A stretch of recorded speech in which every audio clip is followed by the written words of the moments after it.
What's up, everybody? Welcome back to Inner World. Stoked to be doing this again so soon. We're going to try to keep the rhythm tighter, monthly shows if we can swing it all around. Like the content on this channel is going a lot more quickly lately, and I'm excited about that, but the quality is still there.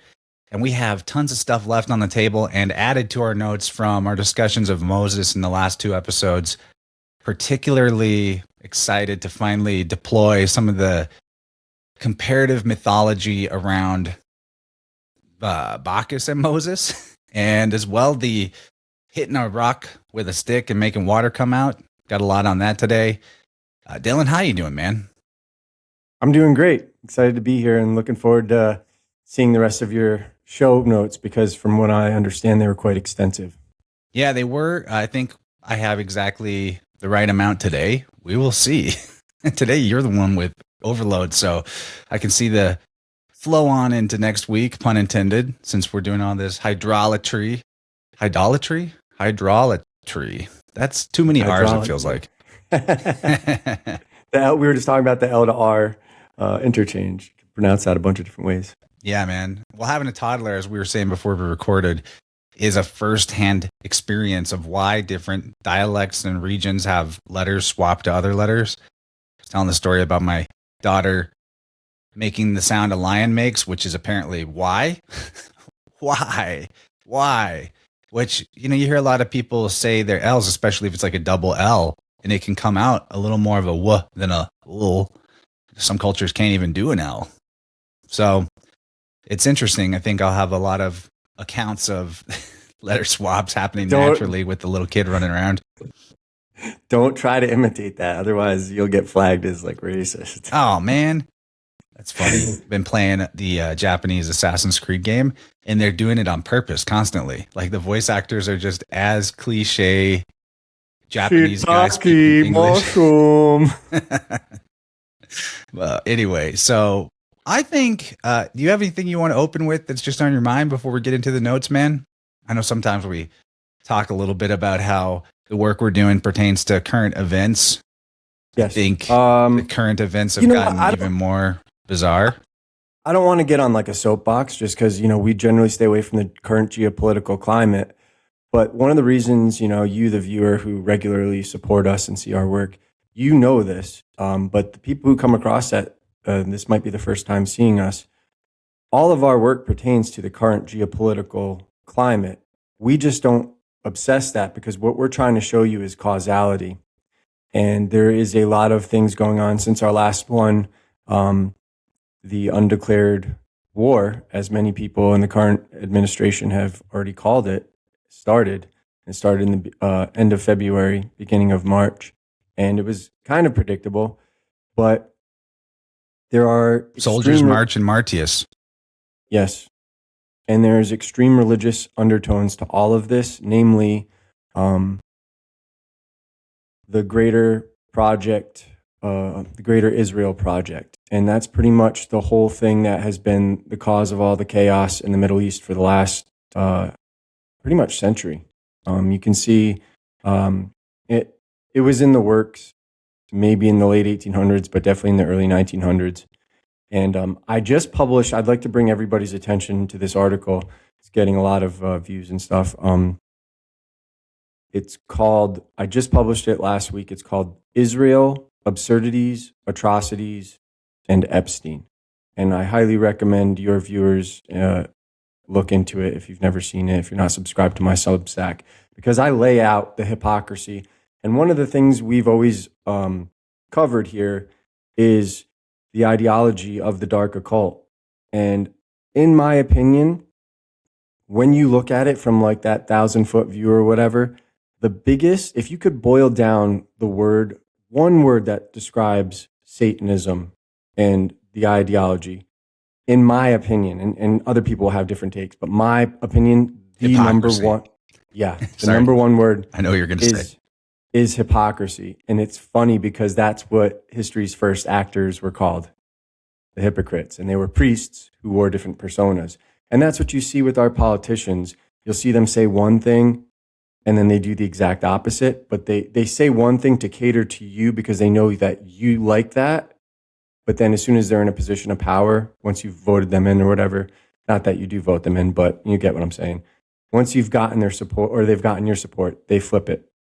And it's just really relevant. And if we get to it today, I've included some videos that will be also pretty fascinating if you haven't seen it yet with what's going on in Iran.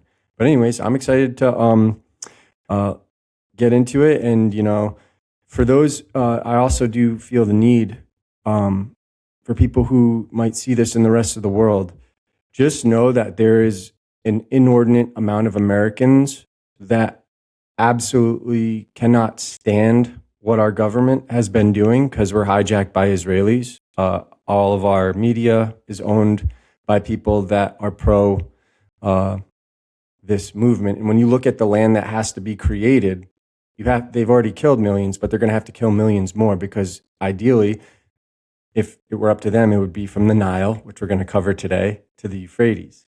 Both of those are rivers named after the sun, and both of those are going to be in these notes probably, at least the Nile is. And what's interesting about all of that is they're using Genesis as the pretext to define these boundaries. But we've already exposed, even on previous episodes, that Genesis, the Torah, is actually the Pentateuch. There's no evidence that it's a Hebrew author. There's plenty of evidence that it was a Greek original, then translated into Hebrew. And someone like Robert Taylor exposed this and got thrown in prison for it.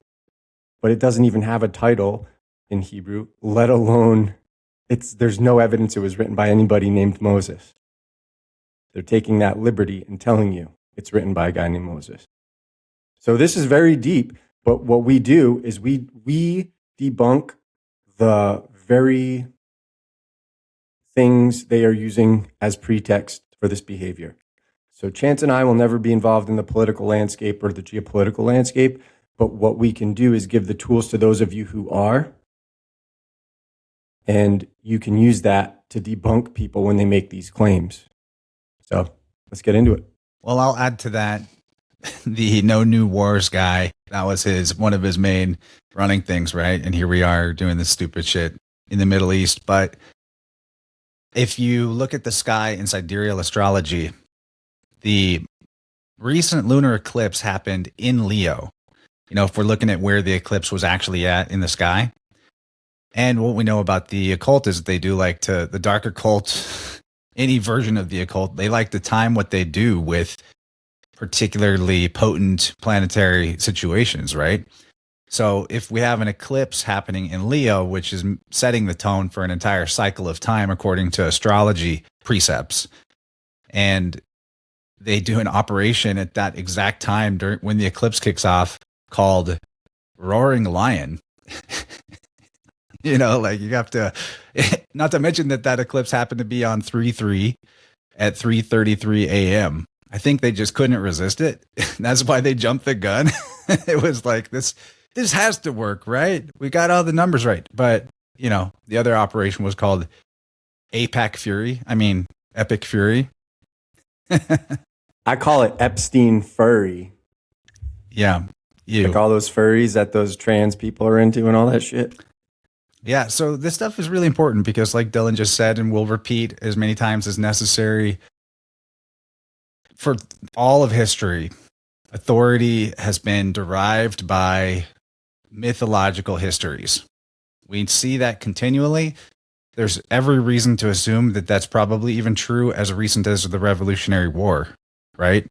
If we were to examine that, just like the early history of Rome, it begins to appear to be a mythos, more than likely.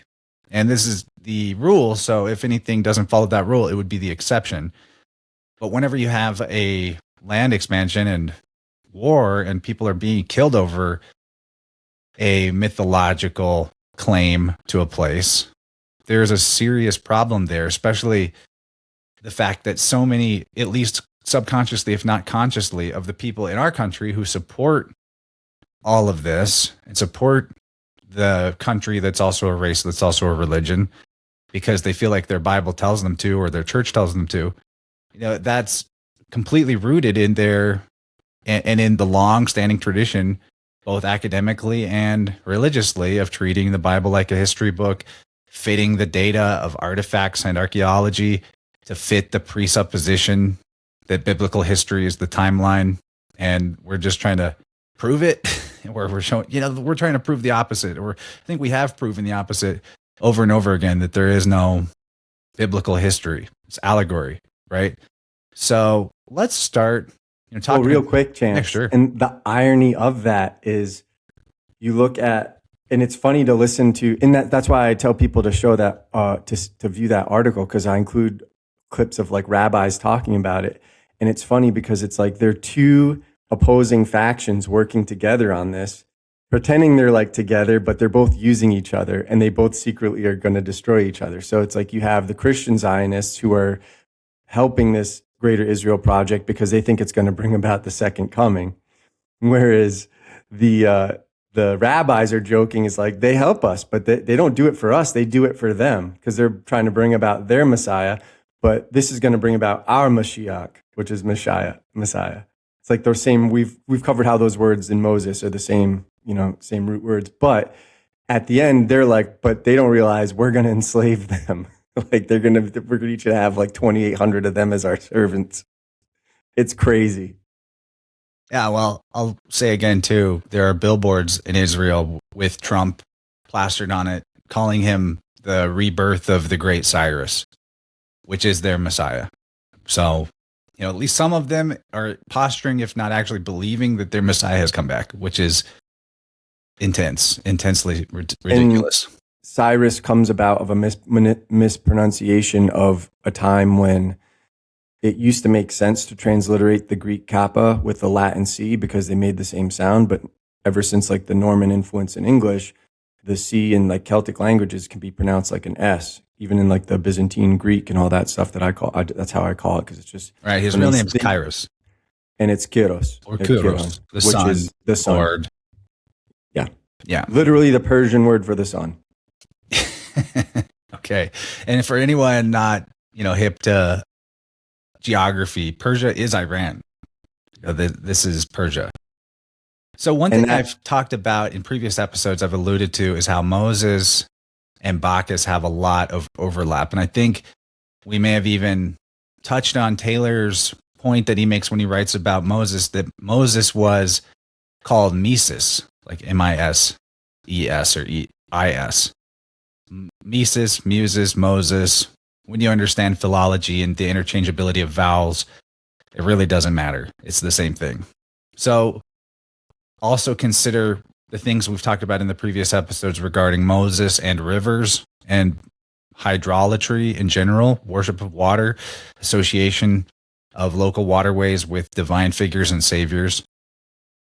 Robert Taylor's diegesis, he claims that Moses and Bacchus have similar stories told about them, and also that Moses' name might be the same as the Arabic name for the god of the grapevine. This is quoting Taylor here.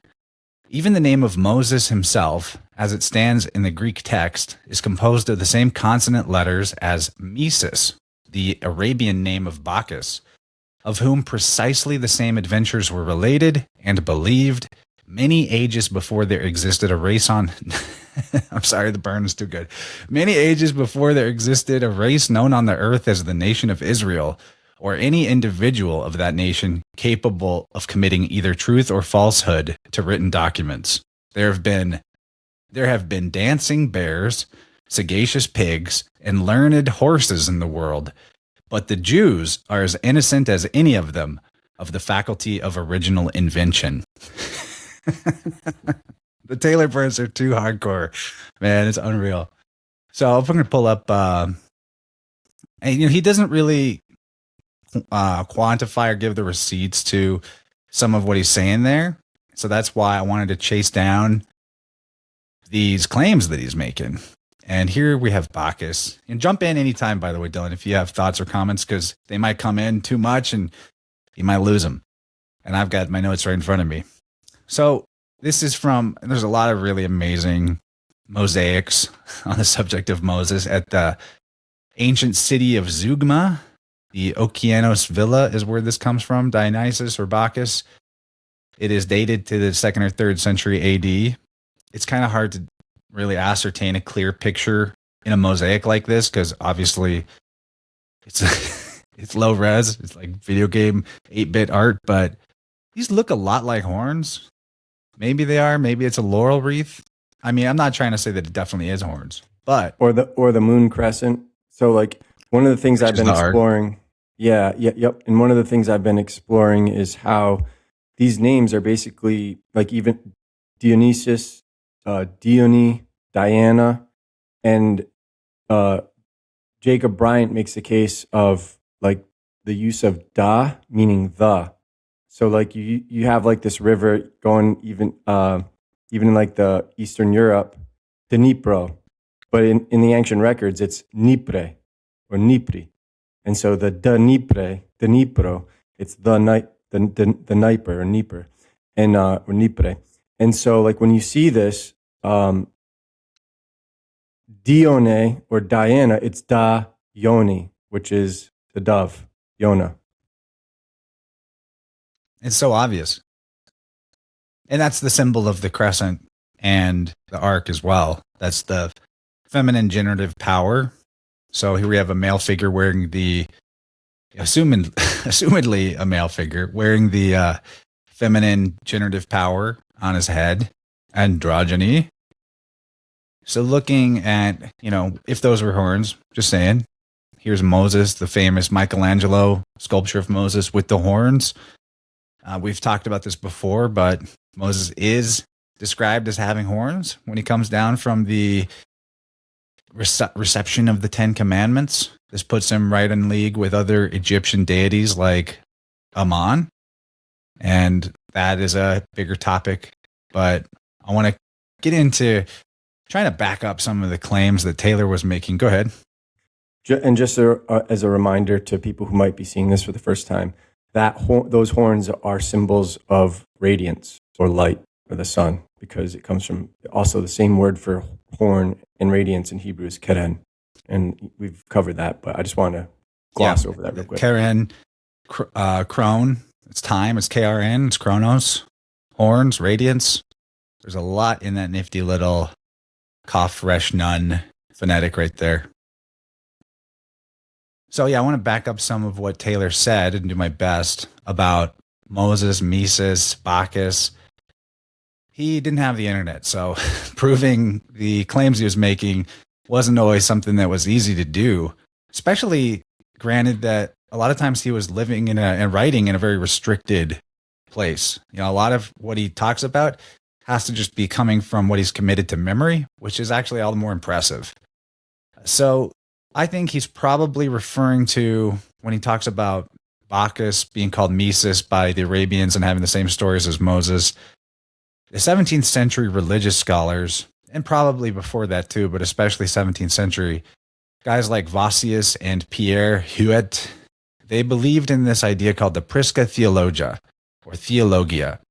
An original and clear divine revelation was given to Moses, and then it trickled down into the religions of other cultures.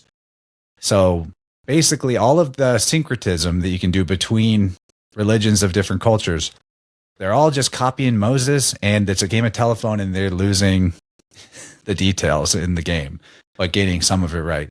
That is obviously a misguided conclusion, especially with the evidence being in favor of Moses' story being created quite a bit later than that of the Dionysian cults and other mystery schools. When we just boil down to brass tacks of physical artifacts left in the world with actual inscriptions, which one has the provenance of antiquity? It's not Moses. Definitely not Moses. Still, these are the type of gymnastics mentally that the religious types have to do, or say that the devil put all that stuff out there to trick you, things like that, in order to continue in their delusional historical literalism of the Bible. So this is from a guy named Logan Mitchell, 1842, The Christian Mythology Unveiled.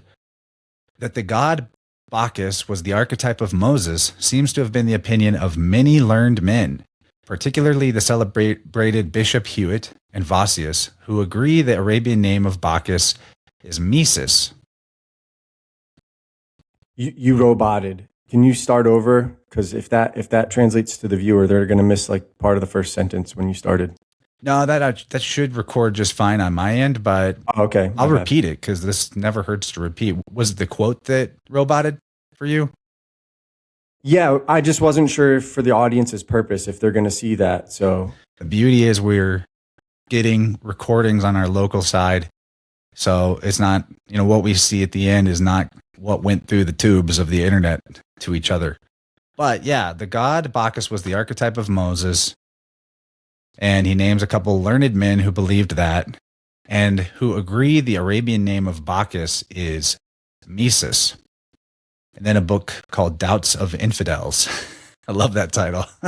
I mean, I intend to look into this guy because it's such that's very Robert Taylor type of thing to name your book. It's from a guy named Charles Lebrun, 1803. The history of Moses is copied from the history of Bacchus, who was called Mesis by the Egyptians instead of Moses. Then we have Edward Stillingfleet, Sacred Origins, 1817, summarizing many of the narrative parallels between Moses and Bacchus. Some of the comparisons he provides do not exist in any literature from the ancient tradition that I can access, but a lot of it's verifiable. So I'm going to give the guy credit that maybe some of the things I can't get a receipt on, he did have it in his day.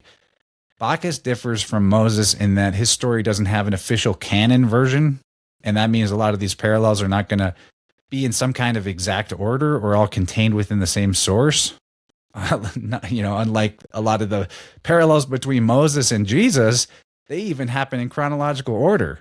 That should tell you something. They're in this, like a lot of the parallel events in their two lives happen in the same order. But yeah, there's too many of these to ignore. So let's examine some of these claims of similitude between the two that hold water. I found that Bacchus was indeed called Mesis by ancient poets. The initiations of Orpheus, part of the Orphic hymns, in the section to Mesis, is widely agreed by scholars to refer to the androgyne Bacchus by the name Mesis, where it says, Mesis, ineffable, pure, sacred queen, twofold Iacchus, male and female seen. So, I mean, his name is right there. And this is how the Orphic hymns work. They're one of the greatest places to go because they're pretty old. And you see how the modern idea of splitting up all these gods and goddesses into a million different characters in a pantheon like Marvel Comics or something is extremely misguided. That was not the doctrine of the mystery school tradition. There was one God, and then there were all these different aspects of the one God. That's how it seems to me. Later in the verse, thy dark mother Isis and their divine abode sacred Egypt are referenced. So maybe Mesis, kind of like you're saying with maybe it's like a Maisis, something like that.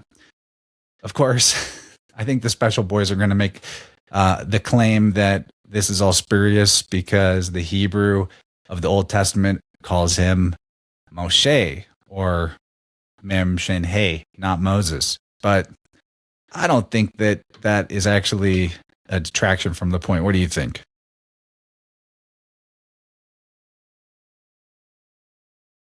Sorry, you catch me right as you had to say the twofold thing. I'm working on an article. It's not out yet, but inciting an anonymous poet regarding like the egg. So one of the things that was also an emblem of the ark is the egg of Typhon. And what's interesting is regarding that Orphic story and all that, there's a citation where the translation is basically, I invoke Protagonus, the first of men, him who was of a twofold state or nature, who wandered at large under the wide heavens, enclosed in an ovicular machine. That's why he was called ovogenitus, or born of an egg, who is also hieroglyphically depicted with golden wings. And it's like every single solar archetype or whatever, anytime you're trying to depict something in the cosmos, it's going to have those, the light, the ink, the wings, all that stuff, whether it's an arc, a solar bark. You see that in Egyptian mythology, all of it. It's just fascinating to see, like, there's all these keys in everything that no matter what you're looking at, you'll see some of those keys, and that if you know what the symbolism is, you can recognize what you're looking at. I want to still kick it back to you. What do you think about, I'm just trying to imagine what someone would say against against the point I'm making here, that Mises sounds a lot like Moses and Bacchus is called Mises in the Orphic hymns. Do you think that, how would you respond to the, Hebrew being Moshe, Mem Shin Hey, not Moses, as a way to sidestep this connection? Well, the first thing I always do is look at it almost like a lawyer or chronology and say, what is the earliest inscription and which culture is it in and where is it? And if you can find it in Hebrew that's predating what you're talking about, then I would say that the Hebrew claim stands correct. Even if you can find it only in Arabic, that's still of a big concern to me, because Arabic doesn't come about till the Common Era as well, with the exception that they'll say it's based on the Nabatean inscriptions that you can find in like the like in like Petra, like places like that, where they're like this nomadic tribe that somehow uses Greco-Roman architecture skills, and like it's there's a weird thing going. But even those inscriptions are from allegedly like the 1st century BC, which is not really of any antiquity concerning what you and I focus on, and that it's kind of a point of great frustration.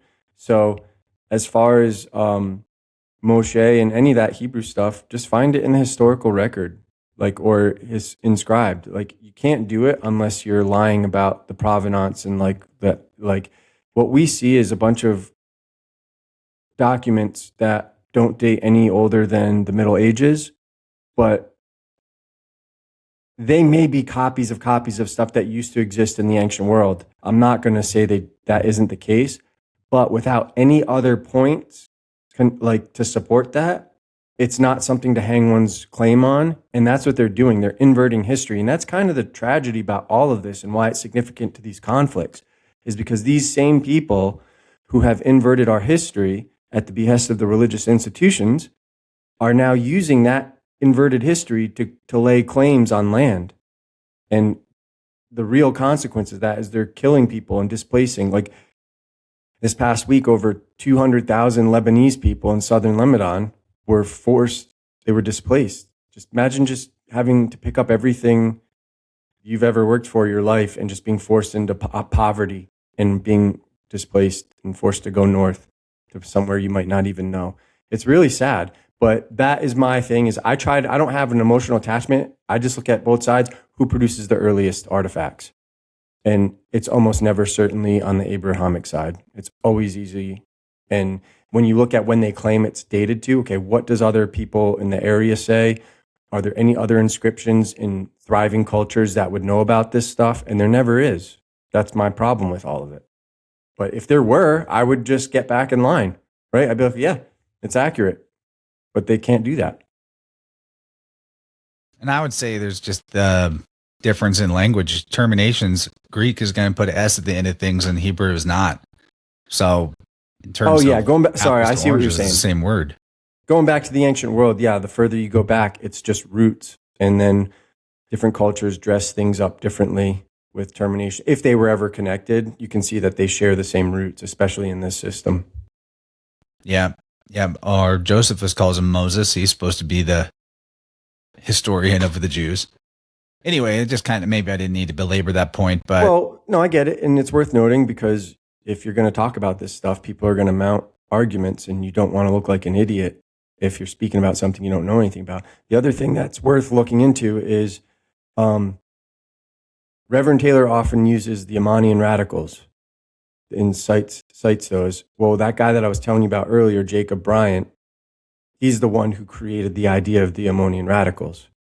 And and it's predicated on this kingdom of Amun, which we know is the hidden one. And that's kind of close to where like modern day Israel is and all that stuff. But like,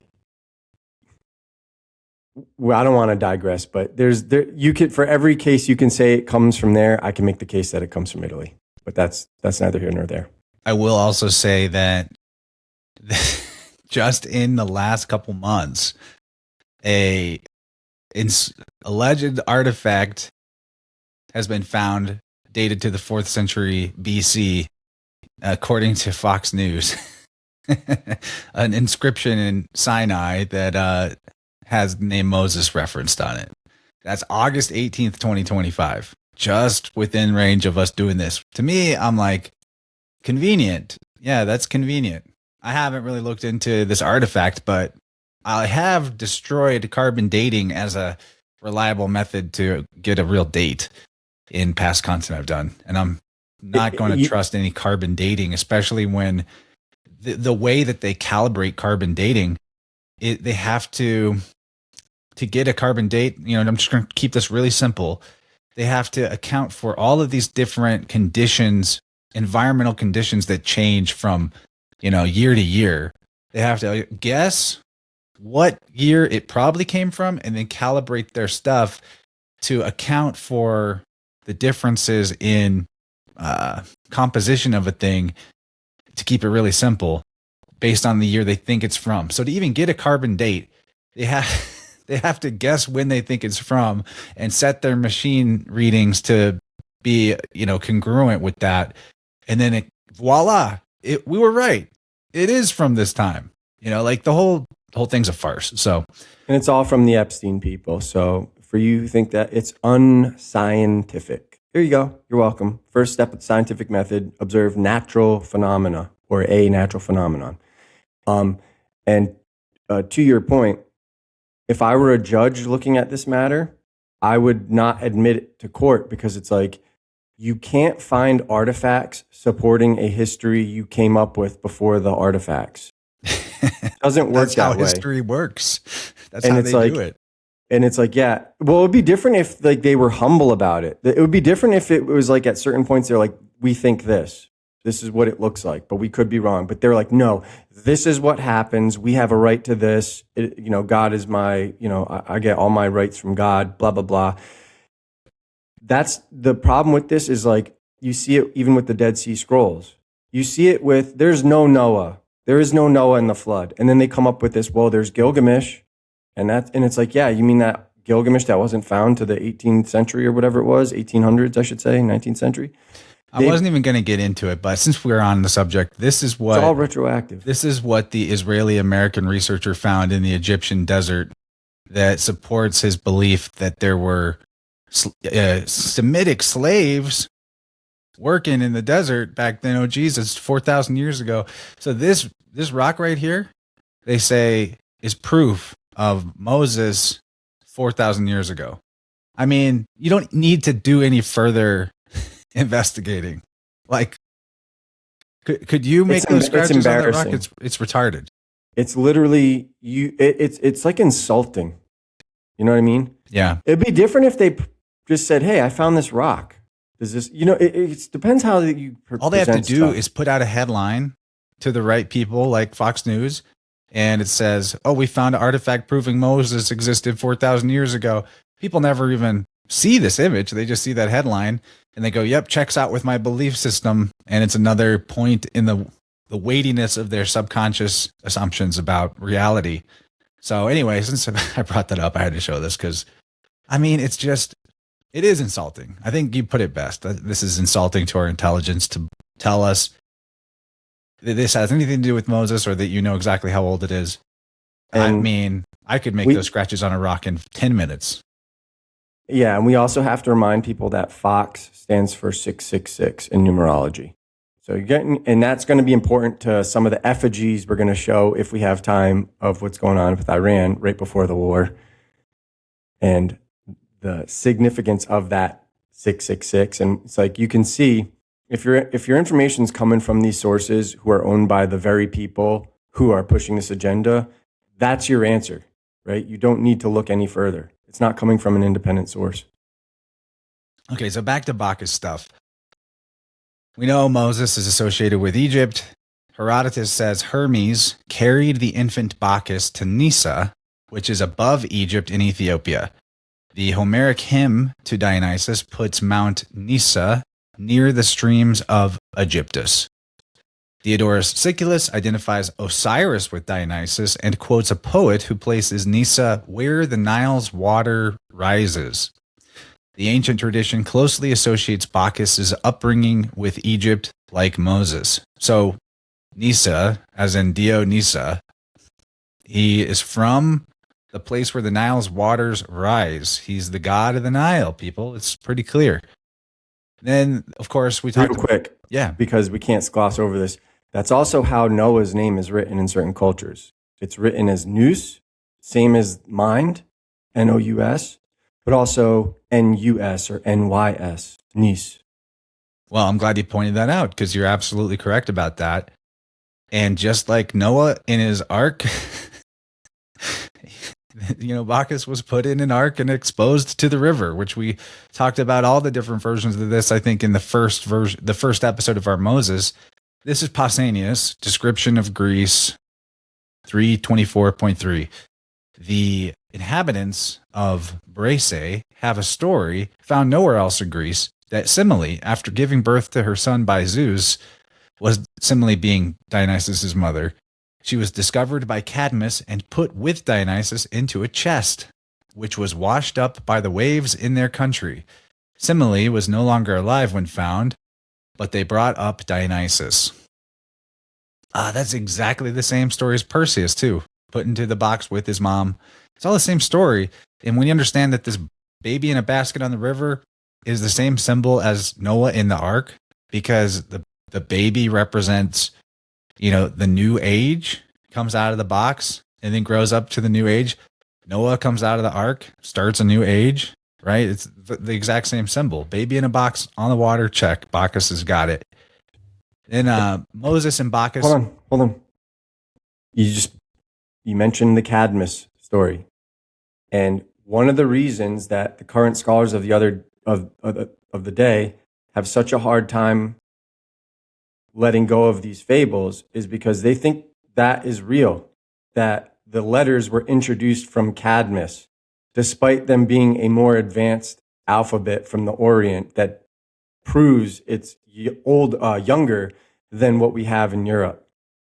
So that fake fable of Cadmus, which if you just go look at it, it's so obviously astrotheology. That is what they are using to say this whole system comes from the Orient because it's meant to support this silly-ass Noah story, silly-ass Moses story. I hate to say it, but silly-ass Jesus, which is Bacchus, story. There is nothing of Jesus in the 1st or 2nd century, or even Christianity. You'll see it in Latin, and it's referring to the root of it, which is good, Christus. So it's important to keep this in mind because this is why everyone can't access what we're saying, is because they have a religious attachment to information, and they refuse to even come remotely close to steel manning our argument. Understand what we're really telling you. Not just, that's observably bullshit. I can find all this in my fake archive of history. No, that is a fable. And people like Strabo apologized for Greek fables and admitted that all the Greek writers are addicted to fables. There. Moses and Bacchus were both beautiful. This is worth pointing out because I think a cursory knowledge of Bacchus should probably include the awareness that he was considered very handsome and had a lot of erotic energy about his entire cult, Eros, if you will. And it's confirmed by authors like Euripides, Nonus, Diodorus Siculus, and Plutarch. So sources definitely do establish Bacchus as being handsome. But let's go into the Bible. Exodus 2:2. And the woman conceived and bare a son, and when she saw him, that he was a goodly child, she hid him 3 months. Goodly child, talking about being, good looking. In which time, this is Acts 7:20, so New Testament, in which time Moses was born and was exceeding fair, and nourished up in his father's house 3 months. Josephus, Antiquities of the Jews. Moses was a child of divine form and of a countenance that was wonderful, and when grown up to his full height, he was tall and handsome. Philo, Life of Moses. He was thought beautiful in form beyond all description. I rest my case. He's divinely beautiful. I think that it's not. Sorry, it doesn't check out to this guy. Let me bring this back. It doesn't check out to this guy, Israeli American researcher who wrote the Fox News article. That is not divinely beautiful. That's Santa Claus. Okay, I had to say that. Well, you just touched upon something that I don't know if we've ever covered, but this name Tammuz or Thomas or Taumaz is written in multiple ways, but you'll see it sometimes as Taumastos or Taumation, and it literally refers to wonderful, like wonderfully. And it's kind of like Plutarch wrote about Eros, who is Cupid, who is Jesus, that he is truly blessed. He's wonderfully good. And it's interesting because, especially with your audience, they're going to be familiar with like thaumaturgy, which is the working of wonders, the working of miracles and magic. And that's what Jesus does. He's a wonder worker. He's a wonderfully good Christian, Christianos. He's a wonderfully good man. He's a thaumaturgically Christian, or thaumaturgic Christian, I should say. And that's significant because Tammuz is also a solar deity and is also the month of Cancer, when the flooding of the Nile commenced. So all of this is connected to what we're about to go over with the Nile. Denial. We're here to break you out of denial. Okay, I have quite a few more things about this comparison. First, they were both banished from their homeland, Moses and Bacchus. Moses was raised by the daughter of Pharaoh, meaning he likely would have been eligible for some kind of inheritance. I think that's, he's brought up royalty. And he clearly would have forfeited that. And indeed, he was exiled from the land before returning to challenge the king, or the Pharaoh. Bacchus, in Euripides' account, returns to Thebes, where he's from, as an adult, and he's denied recognition by King Pentheus and treated as a dangerous outsider and pretender in the land of his own birth. I mean, this is part of the whole sequence as well. Jesus is the king of the Jews, but he's not recognized as the king by the Pharisees. Perseus has got a similar thing going on. His own grandfather is the one who threw him out because he was afraid he'd be overthrown. Oedipus, the list goes on. This is a especially Greek trope of being disallowed your inheritance by your grandfather or uncle who's the king, right? So the fact that this is, lurking in the Moses story, just one more tick in the box to check off the parallels that associate Moses with the Greek tradition, not a Hebraic tradition. And continuing, maybe it seems loose, but I think they both had a long wandering with teaching and conquest as part of their story. Moses and Bacchus wandered and wandered and wandered the land to fulfill the promise of their divine potential. They both had many trials and battles and conquests. The main difference is Bacchus seems to have known how to make it fun. Moses didn't seem as fun. They both had an army composed of men and women, and they were outcasts. I think all of that is very parallel. Then there's the transforming of the staff, the magical thyrsoi that Dionysus provides to his followers. At first glance, maybe that doesn't seem linked to Moses, but let's check out some similarities to consider, especially in lieu of all the other things that are similar. Euripides describes Dionysus as arming his followers with a double-natured staff. Normally it appears as fennel stalk, ivy wrapped and tipped with a pine cone. But in Bacchae, the book Bacchae, the god explains that he has transformed it into a weapon, hiding an iron spearhead inside. Thus his followers carry a miraculous item, a double-natured, deceptively mild, and secretly deadly staff. Moses, on the other hand, carries a staff with the same thematic attribute, although it's just expressed differently. It's a shepherd's rod, so not threatening, unassuming, and you could make the case that it transforms into a weapon or at least something dangerous when he turns it into a snake. Exodus 14:16. But lift thou up thy rod, and stretch out thine hand over the sea, and divide it, and the children of Israel shall go on dry ground through the midst of the sea. This staff divides the waters, which later become crashing waves that drown the Egyptians. And I think that counts as a weapon, in a way too. But in Bacchus's case, I think the secret weapon is in the context of his feud with a corrupt king. That's why he's arming his followers with these staves, thrisoi.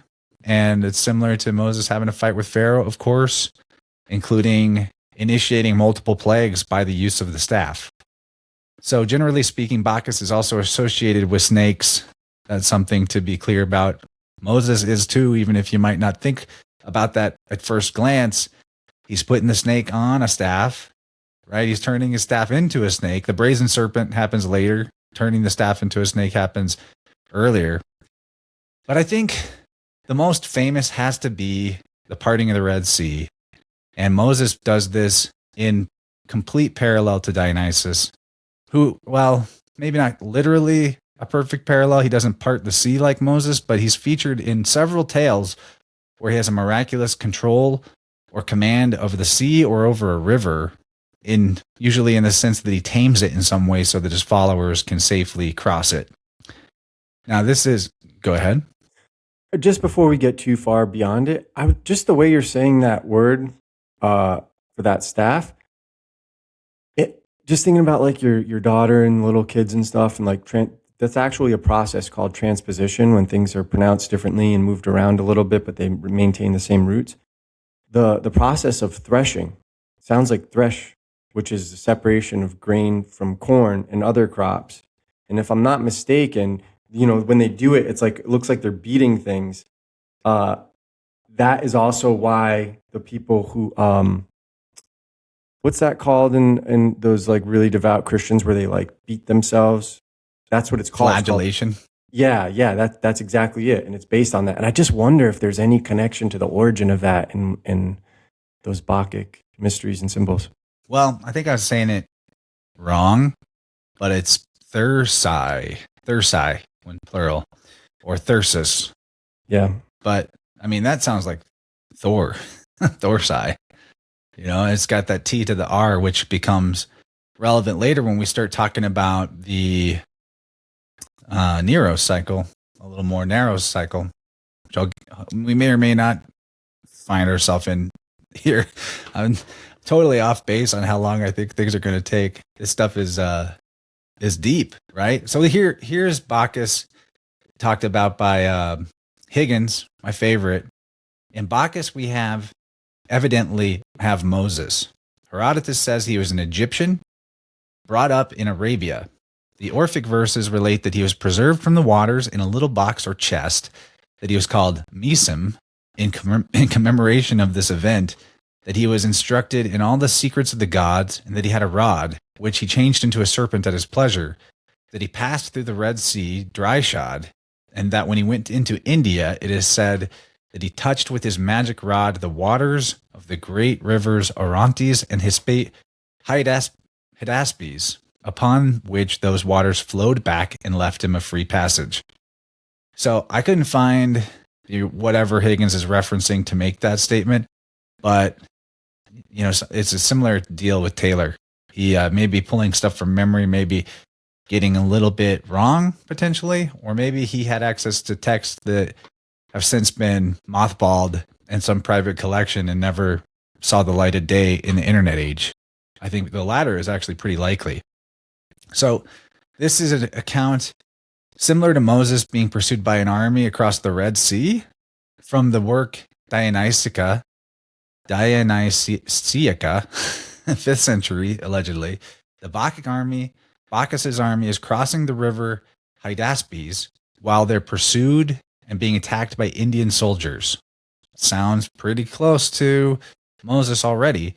In this account, though, the river itself is personified as being angry with Bacchus for fouling the waters with battle carnage. And the river tries to drown the god and his retinue. Bacchus sets the river's banks ablaze, and only the intervention of Zeus and Hera de-escalates the situation. So we have a water crossing being pursued by an army, and then a divine intervention that stops Moses Bacchus from being drowned. I think my favorite, though, has probably got to be this little part of the Red Sea crossing. It says Exodus 15:20-21. After the Egyptians are drowned, the Hebrews are across the water. Everything's seems like they made it. Miriam, the prophetess, the sister of Aaron, took a timbrel in her hand, and all the women went out after her with timbrels and with dances. So Miriam has a Dionysian dance party. I think a lot of people who've looked into Bacchus understand that Bacchantes or Maenads were female followers of Bacchus characterized by ecstatic dancing. Exactly what the Hebrew women do after they emerge from the parted Red Sea. It's in the Bible. I mean, to me, that's the ultimate. Go ahead. Well, it's just interesting because a timbrel is like a tambourine, but they say it originates in the Middle East, and it's also called taf, which I can't help but seeing tav, which is the cross. So, and a timbrel, it's like a symbol, literally, but it's also symbolic. I mean, puns to the priesthood are real. They picked up their crosses and danced, you could say. They picked up their tavs. Yeah, that's a good one. Man, I didn't know that. Okay, so the last two little things in my comparison here for now is that you could call them both lawgivers. Moses receives the 10 Commandments. That's a very obvious law granting, but Dionysus is said to have spread his cult around the world. And by, spreading a cult, you're establishing customs, rituals. Those are laws of a sort. He's establishing something similar to law. And in both cases, it's religious in nature. And the funny one to me is, this one's really funny. What does Caleb mean? Moses' faithful companion, Caleb. Dog. Dog. Yeah, so Moses has a faithful Caleb, or a faithful dog. Bacchus is regularly attended by dogs. It is a consistent part of his iconography. And he's got other animals too, not exclusively dogs. He's got panthers. You can see the symbolism being laid up with Orion too, Yeah. Which was very important to the Egyptians, allegedly. So I think... And that time those come out, it's the autumn to begin, like close to winter, where it's like, that's the time to hunt. And the sun's in Sagittarius. Yeah, this has taken almost the whole first half. I would say, though, the misguided attempt to make Moses' account look like the original and ancient Prisca Theologia is very compromised by comparing Bacchus and Moses. I have more to say about there's one more we'll talk about later, but we're just going to make that a whole section, which is the striking of a rock to create water. I'll just say that's something Bacchus is associated with too. Big surprise. It's pretty wild, but once you see it, it's a system of priestcraft. And if it's like, once you are learned and understand it, it's like a language. It can never be untaught. It can never be hidden from you.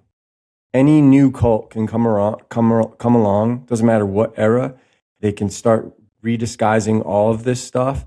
And if they know what they're doing, then you can be sure that you recognize what they're talking about or alluding to, or at least encompassing. Now, the challenge is in these lands of 1,000 cults, which are like this America, all these like Western nations, people love the cults. Some of them are using the symbols and they don't even know what they mean themselves. because they actually have no connection to the ancient world. And that's why it's important to be able to differentiate, is this a serious cult I need to be concerned with? Or is this just some group of pretenders that are trying to convince you of the air of ancient wisdom and all that stuff, and they're connected to that, And I think a lot of the modern stuff, and I could be wrong, but a lot of the modern stuff isn't connected to the ancient world. They're just pretending to be. Well, on that note of using symbols of the cult without knowing what they mean, I have some stuff about this later on in the notes, but this year I noticed more than any other year. I don't think I've ever once actually on Ash Wednesday come across a person with the ashy cross on their head with a tav on their head. And this year I saw it constantly, especially on TV. Like all of the, I mean, I'm exposed to Fox News and bullshit like that by going over to my parents' house because they're boomers, which means they always have it on really loud, like all the other people of their age. But all of these people on the news, behind the news desk, in every segment, they've all got the ashy cross on their head. And I'm like, what is going on? Now I understand that you would probably want to do that right before a war so that you're marked and not killed by the soldiers symbolically. But they probably don't know that's, that's a Mithric cult thing goes back. It's just funny to me because the cult of Mithras was very deeply rooted in Iran or Persia. And they're doing in Rome. And later in Rome, but they're doing a Persian ritual, putting the tav on their forehead. And they're the ones that are stoked about going to war with Persia. Like, it's so stupid. It's so deceptive because in the Bible, they have covered up the fact that it's called tav. And in the Vulgate, the Latin version, which people say is not as ancient, but actually I think it's more ancient. It's the oldest one. They say that's the cross of Mithra, and it says Thau. Make no mistake about it. There's no hiding it. So, it's just something to be mindful of. So we're at about 57 minutes. How do you feel about trying to fit in at least some of your hydrolatry stuff at the beginning? Maybe going a little over an hour for the free people, a little over for the second half. Because hey, for you guys watching, you got it. We'll do it. We'll do whatever for you. Yeah. Thanks for hanging. People supporting us. Yeah, I'm willing to go as long as you want. I mean, obviously, cool. We might be like a 2.5 hour today. We'll see what we got in the tank. No rush. So you want to well, let's start with my notes then. And Reverend Robert Taylor. So one of the things that we've used as the framework of kind of just like at least being inspired is Reverend Robert Taylor's astrotheonomical, theological, whatever lectures. But he wrote, "But the whole Christian world have never yet hit upon one single metaphor or form of speech, save that of a pigeon or a dove. Nor is there one in any part of Scripture where the third person in the Godhead is alluded to, but in which he is spoken of as a fluid, as something that may be drank, something that you may carry in a bottle, the comforter of which the apostle speaks. Be not drunk with wine, wherein is excess, but be filled with the Spirit." It is always the pouring forth of the Spirit, or the outpourings of the Spirit, or the Holy Ghost poured forth, or some predication that could only appertain to what was essentially fluid and might be drank or taken internally. That is, the figure or metaphor of speech when it is the third person of the Deity that is intended. So that in the cure of our souls we have both an external and internal application. We are baptized into Christ, and the Holy Ghost is baptized into us. The one as a bath, the other as a balsam, which is sap. We are taken into Christ, and the Holy Ghost is taken into us, and that we bathe, in that we bathe, and this we drink. Nor is it enough that we be born of water, but except a man be born of water and of the Spirit, he cannot enter the kingdom of God. And he continues, the Spirit is literally air, and the allegorical worship of the elements is thus the real secret of your Christian Trinity. And you are baptized in the name of the Father, of the Son, and of the Holy Ghost, as those three personifications are and never were, nor meant anything else than the imaginary genii of fire, water, and air. And as, quote, I indeed baptize you with water, said John the Baptizer, but he who cometh after me shall baptize you with the Holy Ghost and with fire. You want to continue, or do you want me to continue? Christianity is hydrolatry, water worship. Your Moses and your Christ are but what Bacchus, Serapis, and Osiris were, diversified personifications of the genius of the river Nile. Dylan says, recall that bishops were called pisciculi, little fishes. Bish and pisk are the same root. Not only that, but Dagon, Oanes, and even the symbol of Christ is a fish, and early Christians used that symbol called the ichthys, meaning fish in Greek, which is also an acrostic. We've talked about that somewhere out there in the past. Put back every expression, every sentence, every sentiment, every action, every attribute ascribed to Jesus Christ in the New Testament into its proper congruity. Read your gospel as it should be read, as the allegory of the Nile, and all becomes intelligible, harmonious, beautiful. The Christian or New Testament is but an improved edition of the Mosaic or Old Testament, as that Old Testament was but an attempted revision of the still older Testament of the self-same hydrolatry, or water worship, in which it was still none other than the river Nile, which was worshipped under the names of Osiris, Bacchus, and Serapis. Those names were changed by the Egyptian monks into those of Moses and of Christ, of the same significancy and veiling, the self-same eternal allegory under precisely the same doctrines, mysteries, and ceremonies, in all which 'tis still the deity of the second person, that is, the second personification of the elements, the deity of water, the personified genius of the river Nile, who is propounded to our faith and is the object of our adoration. And he's not exaggerating. You know, sometimes you gotta feel for Taylor's bitterness towards religion, and he throws out some stabs into the system, calling, you know, the imaginary genii of fire, water, and air. And I would say, you know, don't take Taylor's don't take Taylor's direction and throw the baby out with the bathwater completely, in the sense that he's coming from a time where science was starting to pick up steam. You know, medical science was actually making some interesting progress versus the way it then got demolished when the Rockefeller thing gets put up. And so he is, understandably, he's just like, it's all superstition, throwing it all out.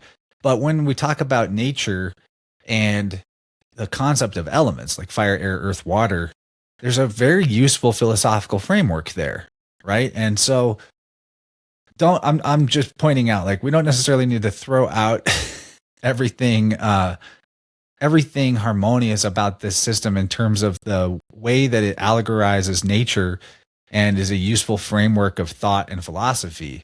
Maybe the way Taylor sounds like he's doing sometimes. I just want to be in defense of, like, this actually is a much more beautiful way of understanding the Trinity as the Father, fire, Son, water, Holy Ghost or Holy Spirit, air, versus, you know, and man, Adama, meaning earth. Yeah. And man is the earth.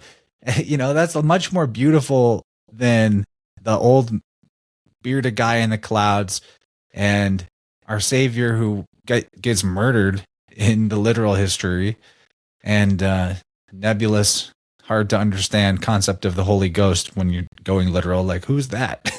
Yeah, and just to support you, I would actually go to say like all of this is beautiful. That's what's good about going through the whole thing, because when you get to the bottom of the glass, it is a beautiful system allegorizing nature. The problem is these religious people are in a position of hypocrisy, because in order for them to concede that, they have to concede everything that they think was history is based on paganism.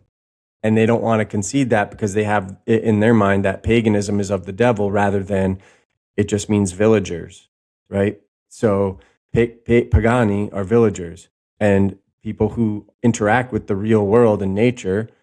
This symbolism is very useful to them, especially in a time where you can't write things down. It's useful to keep track of what signifies what, etc.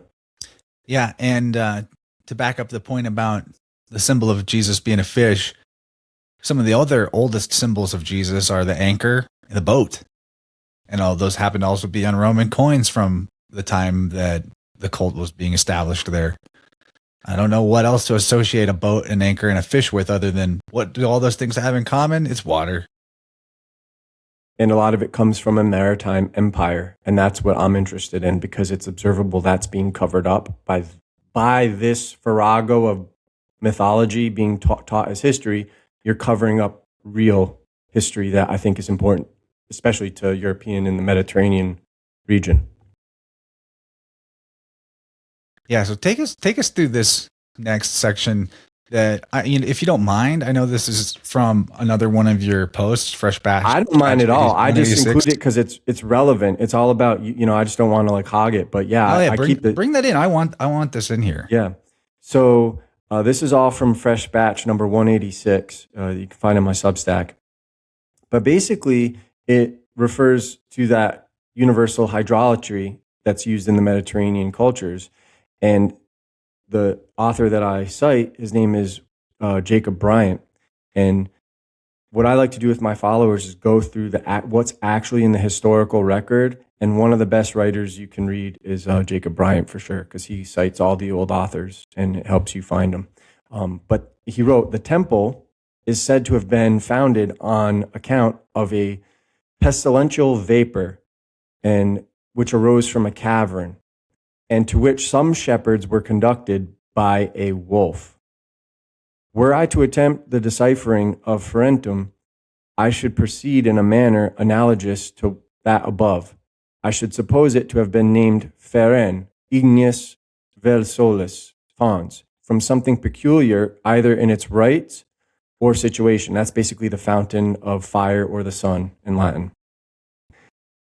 I accordingly find that there was a sacred fountain whose waters were styled aquae ferentini, the waters of the Ferentines, to whom also the god and the divine worship were a tribute.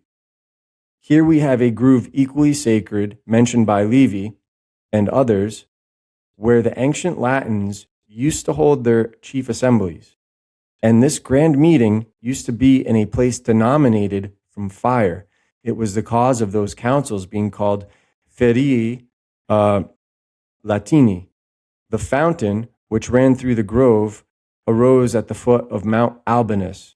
Not far from hence was a district called Agir Solonis. Solon is a compound of the two most common names given to the sun. Just like Dagon, Dag means fish, On is the sun. So either fish god or sunfish, to whom the place and waters were sacred, and afterwards formed many pools. And this is according to Dionysius of Halicarnassus, Book 3. Now the ancient Cushites, or Kuthites, and the Persians after them had a great veneration for fountains and streams, which also prevailed among other nations, so as to have been at one time almost universal. Of this regard, among the Persians, Herodotus takes notice. Indeed, they respect rivers of all kinds. They also revere water and winds. In ancient times, the Persians worshipped the river. Arnobius adversus gentes. Oh, sorry, that's the citation. But if these rivers were attended with any nitrous or saline quality, or with any fiery eruption, they were judged to be still more sacred and ever distinguished with some title of the deity. The natives of Egypt had the like veneration. Other nations, say Athanasius, reverenced rivers and fountains, but above all people in the world, the Egyptians held them in the highest honor and esteemed them as divine. Egyptians prefer other rivers and fountains, and of course they call them gods. The Egyptians, perceiving the benefits of water, worshipped water and prayed to it. That's from Julius Firmicus. From hence, the custom passed westward to Greece, Italy, and the extremities of Europe. Now, being me, I always have to object by that because the entire history of the Etruscans, from primitive living, carving structures out of stone, all the way up to the empire that became the Roman one, is found in the archaeological record. And that's why I maintain it debunks this claim that the traditions came from the Orient. And I'm going to show you some locations or chances that he's queued up where the Etruscans were known for doing this exact same thing. So Bryant continued, how much prevailed among the Romans we learn from Seneca. We venerate the source of great rivers, we worship the fountains of hot water and certain ponds, which may be obscure or of great reverence. It mattered not what the nature of the water might be, if it had a peculiar quality. At Thebes, the ammonia was a fountain, which was said to have been cold by day and warm by night. And that's from Herodotus. Herodotus writes, the fountain is named after the sun. The true name was probably Kyrini or Kurani, after Kyros, which is the sun. And again, that's what Jesus is called. A lot of times they translate Lord, and it's literally, if you look at the transcription or the translation or what they originally are translating from, it says Kyros or Kyrios. This is important because this hydrolatry may have began with the Etruscans, who were indigenous to Italy. We see great affinity between them and the Egyptians, however. The Egyptian script is Greek-based. So the Etruscan seems to predate it based on it having no affinity to Indo-European like Greek has. And when you look at some of the accounts of the Greek generals like Conon, he said that the Phoenicians once possessed the empire of Asia and made Egyptian Thebes their capital. Well, that's Luxor. And at Luxor, they found something called Liber Lentius. It's called the Zagreb mummy. And it's an Etruscan woman wrapped in Etruscan script. That was a mummy from Egypt. And when you look at the pyramids, they still don't know how they're made. They're all different, but the one they emulate are the Great Pyramids, which have no idolatry, yet have Etruscan-style architecture with polygonal masonry, and they use something called porphyry, which is a Roman technique. That sarcophagus in the king's chamber, that's porphyry. So there's Italian things all throughout that. And Chance is showing you these lakes, Lake Bolsena, and Etruscans' revered springs. And you can see there's this idea of the fountain of things, the fountain of wisdom, the fountain of light, all that stuff. And that's why there's this correlation between that and the sun, and they name them as such. So sometimes you could be referring to sun allegories, or you could be referring to a body of water allegories. It's part of the process that they named everything after. And it's not whether to say it's right or wrong. It's just observable in the historical record that it's named after the sun, or there's a correlation, or the sun is ascribed names that are regarding these things. And so there are some people that are taking to a different perspective, that the solar worship and the solar deities are modern, and that's observably not the case regarding everything we have in the historical record. And that's why I try to get you the actual sources so you can see it for yourself. Because, there's this tendency to be like, oh, the Vatican this, the Vatican that. Christianity was this pure thing. The Vatican corrupted it. No. Everything you know about Christianity comes from the church fathers, from the church. There's no purist here. And for people struggling with the concept of how could the God of life and creation be the sun and water at the same time, the philosophical basics of that would be the sun does not have the ability to grant life without water. If there was just a sun and no water, everything's burnt up. But also, water can't give life without the sun. The sun brings water from a frozen state into fluidity and animates it, literally. The sun makes the water come alive. If there was no heat, it'd just be a inert, motionless block of ice. So I think the way the system is allegorizing the god as river or as water and as sun is like they're two parts of the same life generating force. They're the same thing in the above and in the below, right? The sun flows through the sky, the river of the ecliptic. It's on a boat, or sometimes it's a chariot, but it's on a solar bark, especially when we're talking Egyptian. And then, down below, the sun even walks on the water whenever it's rising and setting. So how beautiful is it? How beautiful is it? Like when you're not using it to kill people, it's like amazing. Yeah, it's just simple truths that are encoded in stories. It's good stuff. It literally is wonderful. It's like awe-inspiring when you look at how beautiful nature is and how this world actually works. And then to attempt to actually describe that in a time where you're not hung up on all this scientific ideas. Yeah. How creative the ancestors were that developed these metaphors and allegories.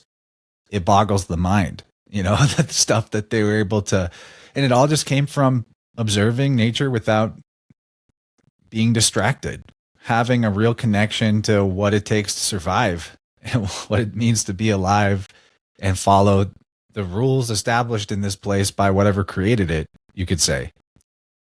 Yeah.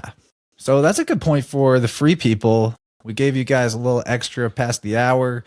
We have tons coming up. Already can tell it's going to be tough to fit it all in, but we won't rush. We're going to beat this Moses horse as long as we have to because what is the point of hurrying through it? The devil is in these details. So we got to just keep hashing out the details. That's what brought Dylan and me to the point of understanding and some of the big picture things that we perceive out of all of this mess is through literally there's no other way than to comb through the tiny details. You're putting the puzzle, the mosaic together one little piece at a time.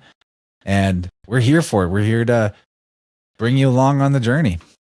We're like mythological archaeologists. Yeah, something like that. But also language. There's language in there. Yeah, buddy. So people can get part 2 on my Substack, my Patreon, or my YouTube channel membership, or Dylan's Substack. Recommend that you support both of us in one way or another. And I think Substack is the best way to do it, especially for this particular show, because you can see our show notes posted to Substack and go through them as you listen to these shows. Yeah, and I don't have Chance's show notes, people. So for my people, if that stuff interests you, subscribe to him for it so you can get his show notes. Yeah, I got coming up on the other side of the break.